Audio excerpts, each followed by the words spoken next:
ભગવાન સર્વત્ર છે પણ દેખાય ક્યાં? ધ્રુવે પોતાની માતા સુનીતિને પૂછ્યું કે માં ભગવાન મળે? અરે હા.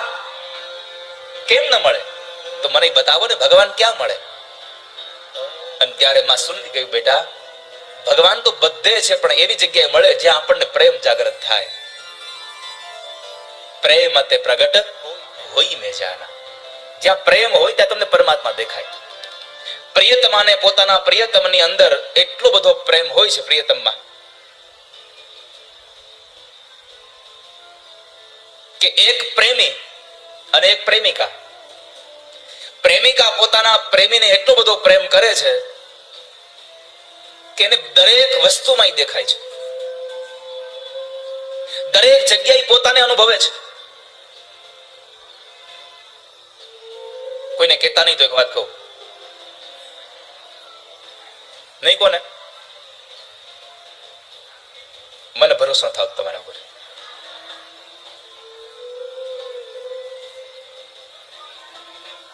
ઘણા ઘણા પ્રેમી અને પ્રેમિકા પિક્ચર જોવા જાય ને ત્યારે હીરો અને હિરોઈનની જગ્યાએ પોતાને જોતા હોય. સાચી વાત છે? એ પોતાને અનુભવતા હોય છે કે આ તો આપણી લાઈફ છે. આવી જિજ્ઞાસા જ્યારે તમને પરમાત્મા પ્રત્યે જાગી જશે ત્યારે પરમાત્મા તમારા વગર નહીં રહી શકે. પછી અજાત પક્ષા ઇવ માતરમ ખગા સ્તન્યમ યથાવત સુધારતા. આ સંસારમાં પાંખ વગરનું પક્ષી માળામાં બેઠું હોય અને એની માની રાહ જોવે. જંગલમાં ચરવા માટે ગયેલી ગાયની રાહ જેમ એનું વાછરડું જોતું હોય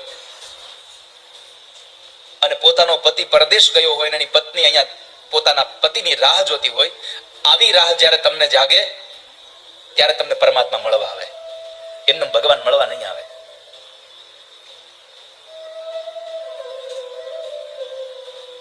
તો ઈશ્વર આપણને મળે છે તો ભગવાને તથાસ્તુ કહીને કહી દીધું કે નારદ જ્યાં પણ કથા ચાલતી હશે ત્યાં હું જઈશ.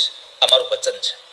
તો તમે ભરોસો રાખજો કે ભગવાન આવશે. કારણ ભાગવતજીનો શ્લોક છે યત્ર ભાગવતી વાર્તા તત્ર ભક્ત્યા દિકમ રજેત. જ્યાં ભાગવતની કથા હોય ત્યાં ભક્તિ હોય છે અને જ્યાં ભક્તિ હોય ત્યાં ભગવાન હોય ને હોય જ.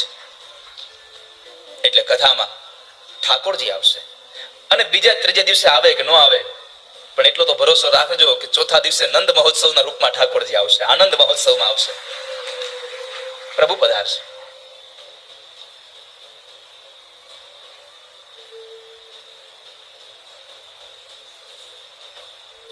એકવાર નારદજી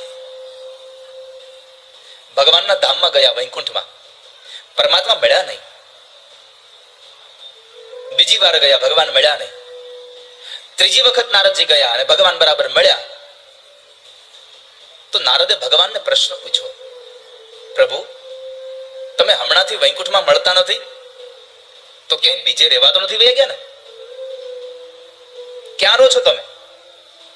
ભગવાન સ્વયં નારાયણ પોતે જવાબ આપે છે, નાહમ વસામી વૈકુંઠે. હું વૈકુંઠમાં નથી રહેતો. તો યોગી નામ હૃદયે ન ચ. આંખો બંધ કરી, નાકને બંધ કરી અને હજારો વર્ષથી જેને પોતાના શ્વાસને રોકી રાખ્યા છે એવાના હૃદયમાં ન જડતો. નાહમ વસામી વૈકુંઠે યોગી નામ હૃદયે ન ચ. નારદે ઉત્સુકતા સાથે પૂછ્યું, પ્રભુ તમે વૈકુંઠમાં નથી રહેતા, યોગીઓના હૃદયમાં નથી રહેતા, તો તમે રહ્યો છો ક્યાં? તો બતાવો. ત્યારે ભગવાને જવાબ આપ્યો, મદ ભક્તા યત્ર ગાયંતી તત્ર તિષ્ઠામિ નારદ. નારદ મારા ભક્તો જે જગ્યાએ ભેગા મળી અને મારું ગીત ગાય છે ત્યાં જઈને હું નિવાસ કરું છું. તો ભરોસો રાખજો આપણે અહીંયા ઠાકોરજીના ગીત ગાવા માટે બેઠા છીએ અને ઠાકોરજી આવ્યા વગર નહીં રહી શકે. અહીંયા ભગવાન આવીને ઉભા રહેશે.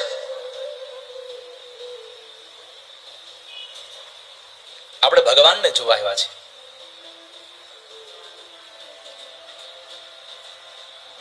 તો ભગવાનની કથાએ નારદ અને સનત કુમારોના એ સંવાદે જ્ઞાન અને વૈરાગ્યને જાગૃત કર્યા અને ભક્તિને સુખ આપ્યું. એ કથા બતાવી સુત નામના મહાપુરાણીએ શૌનકાદિક ઋષિઓને કથા સંભળાવી તો શૌનકોએ પ્રશ્ન કર્યો, બાપજી અમને એ બતાવો, તમે એમ કહો છો કે આ કથાથી માણસને મુક્તિ મળે છે, જે માણસ મરી ગયો હોય એને પણ મોક્ષ ગતિ મળે છે, માણસ પવિત્ર બને છે આ કથાથી? હા, સાચી વાત છે. તો અમારો પ્રશ્ન છે, પહેલા તો અમને એ કહો, આ કથાથી કોણ કોણ પવિત્ર થાય છે? આ કથાથી કોણ પાવન બને છે?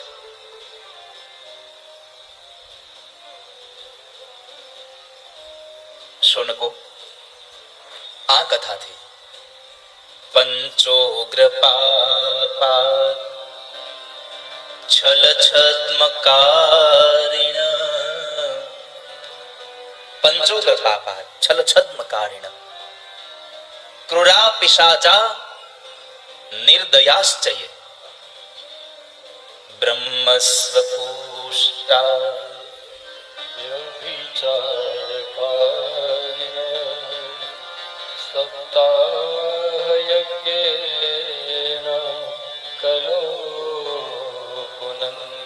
સપ્તાહ યજ્ઞેન કલો પુનંતિ તે. 5 પ્રકારના પાપ કરવા વાળો મનુષ્ય કોઈની સાથે છળ કરે, કોઈની સાથે કપટ કરે, પંચોગ્ર પાપા છલ છદ્મકારિણ,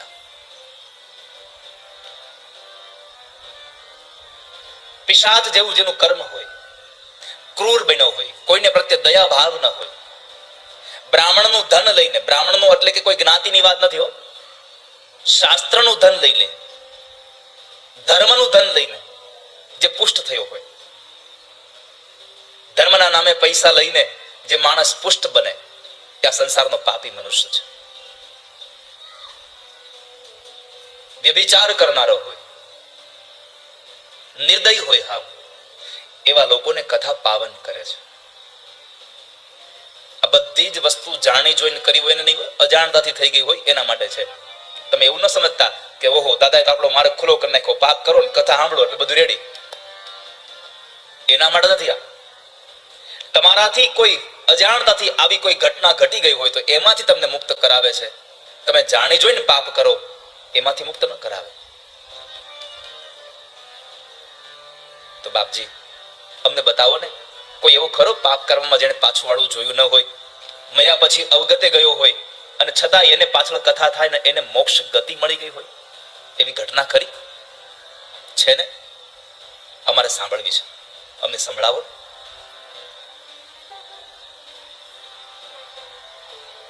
અમે તમારી પાસે સાંભળવાની ઈચ્છા કરી. અને ત્યારે સુત નામના મહાપુરાણી, આત્મદેવ નામના બ્રાહ્મણ અને ધુંધુકારી નામનો એનો દીકરો, એ ધુંધુકારી મર્યા પછી પ્રેત બન્યો, એની કથા બતાવે છે કે એ પ્રેત ધુંધુકારીને પણ ગોકર્ણ મહારાજે ભાગવતની કથા સંભળાવી અને એને મોક્ષ ગતિ અપાવી. આ 84 લાખ યોનિમાં મનુષ્ય શરીર એ સૌનું કલ્યાણ કરનારી નગરી છે. કારણ આ મનુષ્ય શરીરને અધિકાર મળ્યો છે કથામાં જવાનો, આ મનુષ્ય શરીરને અધિકાર મળ્યો છે મંદિરમાં જવાનો, આ મનુષ્ય શરીરને અધિકાર મળ્યો છે ભગવાનની કથા ગાવાનો, ભગવાનની કથા સાંભળવાનો, ભગવાનના ગીતો ગાવાનો. બાકી કોઈ પણ યોનિનો જીવ આ કથામાં આવીને બેસવા ઈચ્છે તો આપણે બેસવા દઈએ ખરા? આપણા કરોડો રૂપિયાના મકાનમાં આપણે જેવા શેમ્પૂથી નથી નાતા એના કરતા વધારે શેમ્પૂથી જે કૂતરાઓ નાય છે, આપણા છોકરા જેટલા મોંઘા બિસ્કિટ નથી ખાતા એના કરતા વધારે મોંઘા બિસ્કિટ આપણા ઘરનું કૂતરું ખાતું હોય, પણ છતાંય આપણે કૂતરાને કોઈ દિવસ કથામાં લઈ જઈ શકીએ? કારણ એને અધિકાર નથી. પરમાત્માએ આપણા પર સવિશેષ કૃપા કરી છે કે આપણને બધાને કથાના અધિકારી બનાવ્યા છે. આ મનુષ્ય શરીર આપી અને ભગવાને આપણા પર વિશેષ કૃપા કરી છે.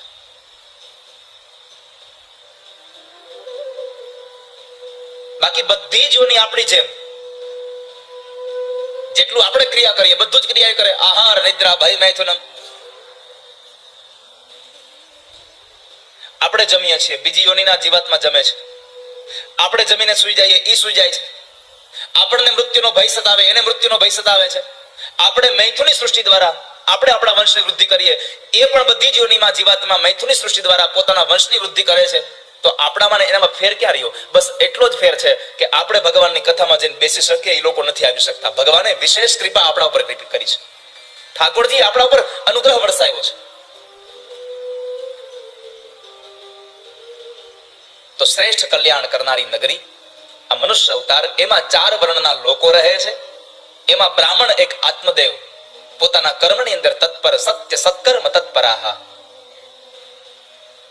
અને એની પત્ની ધુંધુલી.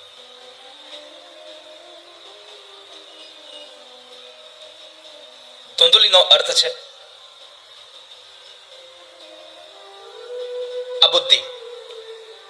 આ આત્મા રૂપી પુરુષ, જેમાં આત્મા રહે છે, એ પુરુષ, અને એ પુરુષને આ બુદ્ધિ રૂપી સ્ત્રી એટલે ધુંધુલી, અને એના દ્વારા એક સંતાન થયું. જ્યાં સુધી યાદ રાખો વાલા વૈષ્ણવો, કે જ્યાં સુધી આત્મદેવને આ ધુંધુલી દ્વારા સંતાન ન થાય, ત્યાં સુધી આત્મદેવ કોઈ દિવસ સુખી બની શકે નહીં. કયું સંતાન? તો કહે છે આત્મા રૂપી પુરુષને બુદ્ધિ રૂપી સ્ત્રી દ્વારા વિવેક નામનું સંતાન જોઈએ. જ્યાં સુધી જીવનમાં વિવેક ન આવે, ત્યાં સુધી આત્માને કોઈ દિવસ શાંતિ અનુભવી શકાય નહીં. બીજાની વાતો કરવામાં મશગુલ આ બુદ્ધિ. આત્મદેવ બ્રાહ્મણ એક વખતના સમયે બેઠા છે. વૃદ્ધાવસ્થાનો સમય પ્રારંભ થયો. વિચાર કર્યો કે સંતાન નથી, શું કરું? સંતાનની પ્રાપ્તિ માટે બહુ દાન પુણ્ય કર્યા, છતાં પણ સંતાન ન થઈ. હવે શું કરું? બીજું, એના આંગણામાં રહેલા વૃક્ષને ફળ લાગે, પણ ફળ બગડી જાય. ગાયને વાછડાનો પ્રસવ ન થાય. એક વખતના સમય વિચાર કર્યો કે દીકરા વગરનું જીવન જીવવું એના કરતા તો મરી જવું સારું. એટલે પોતે મરવાનો એક નિર્ણય કરી આત્મહત્યાના એકમાત્ર સંકલ્પ સાથે, એક મનોરથ હારે, એક વિચાર હારે જંગલમાં જાય છે. પોતાના શરીરને ક્ષીણ કરે છે. અને જ્યારે આત્મહત્યા કરવા જાય ત્યારે એક સાધુ મળ્યા. સાધુએ હાથ પકડીને કીધું કે ભાઈ, ભગવાને આપેલો આટલો મોંઘો અવતાર તમે આમ વ્યર્થ આને વેડફી નાખશો? તમે આત્મહત્યા કરી લેશો? તમને ખબર છે આત્મહત્યા જેવું આ દુનિયામાં સૌથી મોટું કોઈ પાપ બીજું છે જ નહીં. મારી વ્યાસપીઠ અહીં બેઠેલા તમામ લોકોને પ્રાર્થના કરે છે કે જીવનમાં ગમે તેવો સમય સારો કે ખરાબ આવે, પણ કોઈ દિવસ આત્મહત્યાનો વિચાર ન કરશો. આપણને એમ થાય છે કે હું આત્મહત્યા કરી લઉં એટલે છૂટી જાઉં, પણ કદાચ જરાક નજર તો કરીને જાઓ. તમારું એક આત્મહત્યાનું પગલું તમારી પાછળની પેઢીને ઊંચું મોઢું કરીને જીવવા નથી દેતી. આપણા બાળકોની, આપણા સંતાનોની ઓળખાણ થઈ જાય છે.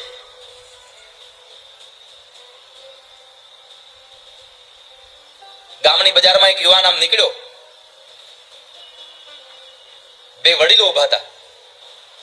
એમાંના એક વડીલે પૂછ્યું કે આ છોકરો કોણ છે? એટલે બીજા વડીલે એની ઓળખાણ આપતા કહ્યું કે તમે ન ઓળખા?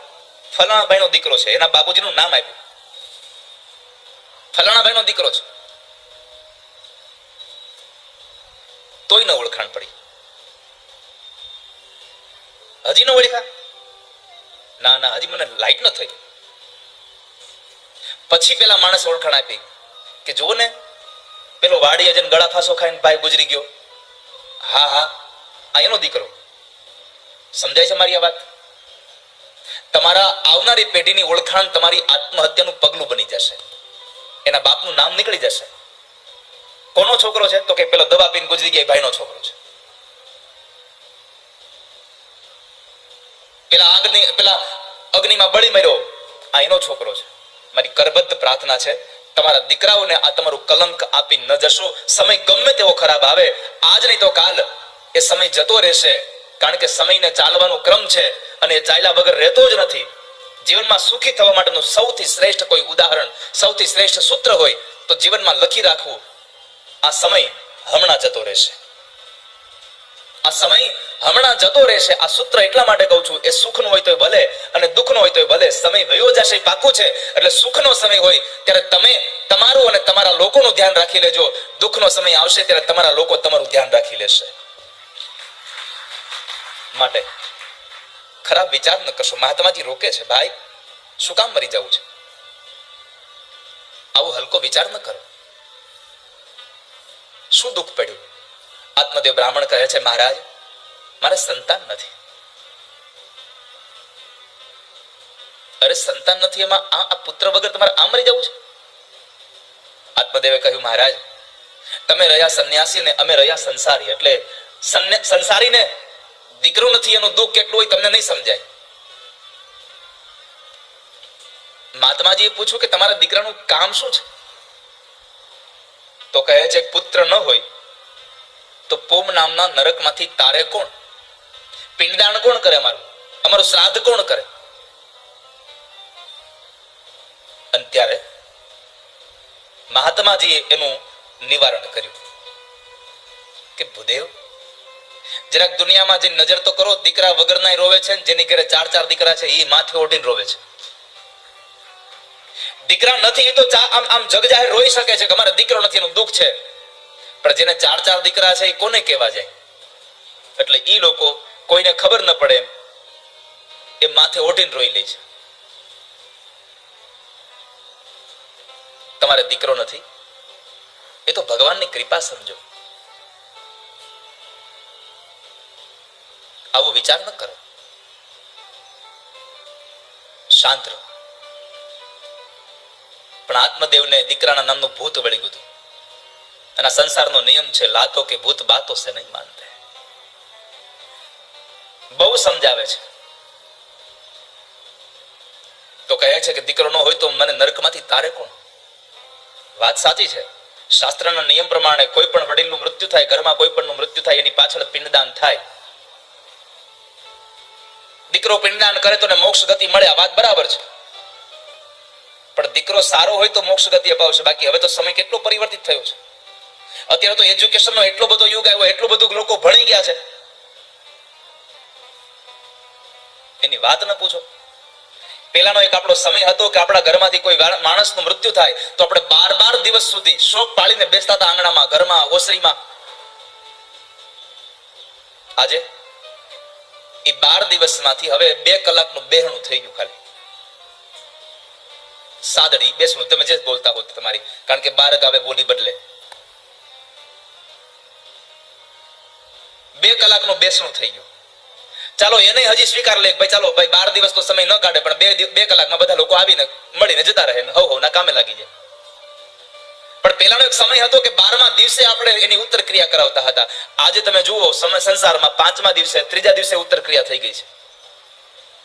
તમે જ વિચારો કે 12મા દિવસે જે ઉત્તર ક્રિયા હતી 5મા દિવસે આવી ગઈ, તો હજી 5, 10, 15, 20 વર્ષ જશે એટલે કદાચ એ ઉત્તર ક્રિયા હાવ નીકળી જશે. ઘણી જગ્યાએથી નીકળી ગઈ છે. મારે કોઈના નામ નથી દેવા, પણ ઘણા સંપ્રદાયો મેં એવા જોયા છે કે અમારે આવું કઈ કરવાનું ન હોય. અમારે વાસ્તુય ન કરવાનું, નવું મકાન બને તો વાસ્તુય ન કરવાનું હોય. અમારે તો બસ આ કલર એટલું બધું આવી ગયું. શું કામ એને હાથે કરી અને વેદના વિરોધી બનો છો?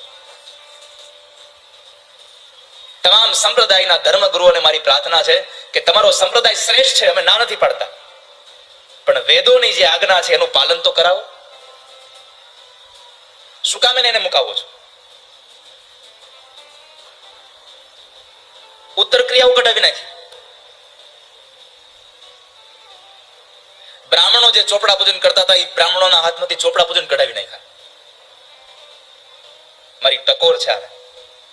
જેનું કામ જેના હાથમાં ભગવાને વહેંચીને આપ્યું છે એને કરવા દો.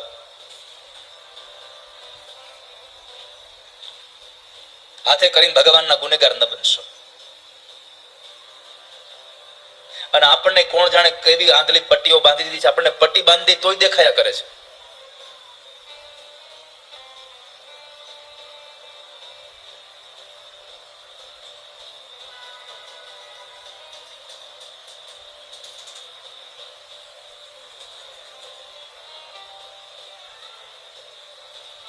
સ્થાનિક કોર્ટમાં તમારો કેસ ચાલતો હોય, તમારા પ્રત્યેનો નિર્ણય આવે એ તમે સાચા હો છતાં પણ તમને ખોટા સાબિત કરવામાં આવે તો તમે શું કરો? પછી નીચલી કોર્ટમાંથી માણસ ઉપરની કોર્ટમાં હાઈકોર્ટમાં જાય. હાઈકોર્ટમાં પણ કદાચ તમારો જે નિર્ણય નીચલી કોર્ટે આપ્યો તો એ જ તમારા હાથમાં આવે, એનો જ નિર્ણય હાઈકોર્ટ આપે તો તમે શું કરો? સુપ્રીમમાં જાઓ અને સુપ્રીમ કોર્ટ પછી તમારો નિર્ણય તમારા પક્ષમાં નાખે તો હાઈકોર્ટ અને નીચલી કોર્ટ આ બે કોર્ટે સુપ્રીમ કોર્ટનો નિર્ણય એને માન્ય કરવો જ પડે. એમ વાલા વૈષ્ણવો યાદ રાખજો, આ સંસારના જે કઈ નિયમો બનાવ્યા છે ને બધા જ વેદે બનાવેલા છે, સનાતને બનાવેલા છે અને સંપ્રદાયો બનાવેલા એ નીચલી અને હાઈકોર્ટ છે. સુપ્રીમ કોર્ટ તો આપણી સનાતન ધર્મ જ રહી છે. નિર્ણય એનો જ આખરી છે. આપણે એના નિર્ણયોમાં છેડછાડ કરીએ છીએ. મારી તમામ સનાતનીઓને પ્રાર્થના છે, નવું મકાન બને એમાં વાસ્તુ ન થાય ત્યાં સુધી તમારા પિતૃઓને ક્યારેય શ્રાદ્ધ કરો તો તર્પણ ન થાય. એમાં હું શાસ્ત્રોના તમને પુરાવા સાથે આપું. તમે ગમે તે સંપ્રદાયના આશ્રિત હો,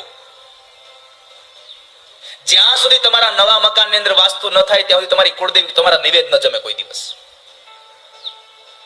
તમે જોજો વાસ્તુ અને નવચંડી યજ્ઞ હારે હોય પણ પેલા વાસ્તુ થાય પછી નવચંડી થાય.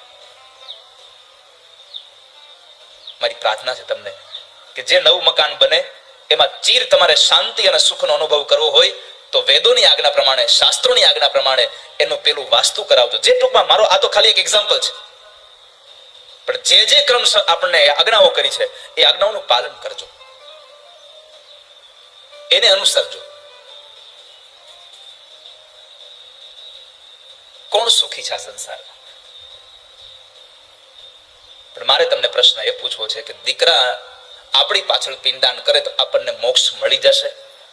હવે કાલ સવારે દીકરાઓ આ પિંડદાન નહીં કરે તો મોક્ષ મેળવવા ક્યાં જશો? મુક્તિ મેળવવા ક્યાં જશો?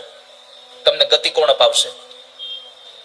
ત્યારે આપણને શાસ્ત્રો આજ્ઞા કરે છે કે તમારા દીકરા અને દીકરીઓ, એના દીકરાઓ તમારું પિંડદાન કરે કે ન કરે એની અપેક્ષા રાખ્યા વગર ભગવાને તમને આપેલો આ પંચ મહાભૂતનો પિંડ ઠાકોરજીની સેવામાં લગાડીને જાઓ. જો ઠાકોરજીની સેવામાં પિંડ લાગેલો હશે તો તમારા તર્પણની પછી આવશ્યકતા નહીં પડે. તમારું પિંડદાન જાતે કરીને જાઓ. અત્યારે હવે જીવતું જગતિયાની સિસ્ટમ ટૂંકમાં આદિ અનાદિ છે જીવતું જગતિયું, પણ અત્યારે જીવતું જગતિયાનો મૂળ ક્રમ કોઈને ખબર જ નથી કહેતા અમે જગત્યું કર્યું, અમારા બા દાદાનું જીવતું જગત્યું કર્યું. પણ જીવતું જગત્યું કર્યું શું કરીએ આપણે એમાં ખબર છે? સગાવાલાને બોલાવીએ અને બા દાદાનું સન્માન કરાવી દઈએ, બધાને જમાડી દઈએ એટલે જીવતું જગત્યું થઈ ગયું.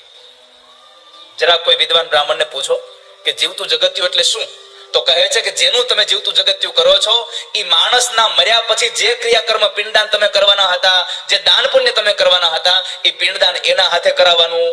એ જોઈને જાય કે મારી પાસે પિંડદાન થઈ ગયું. આને જીવતું જગત્યું કે એના હાથે દાન પુણ્ય થાય, એના હાથે ભગવાન વિષ્ણુની પૂજા થાય. અને જીવતું જગત્યું થયા પછી કોઈ માણસે, જે માણસનું જીવતું જગત્યું થાય એ માણસે કોઈના લગ્ન પ્રસંગમાં જવાનું ન હોય, કેવળ પરમાત્માના નામનું ભજન જ કરવાનું હોય. આપણે તો જીવતું જગત્યું ગામને ભેગું કરીને જમાડીએ એને જીવતું જગત્યું કહી દે છે.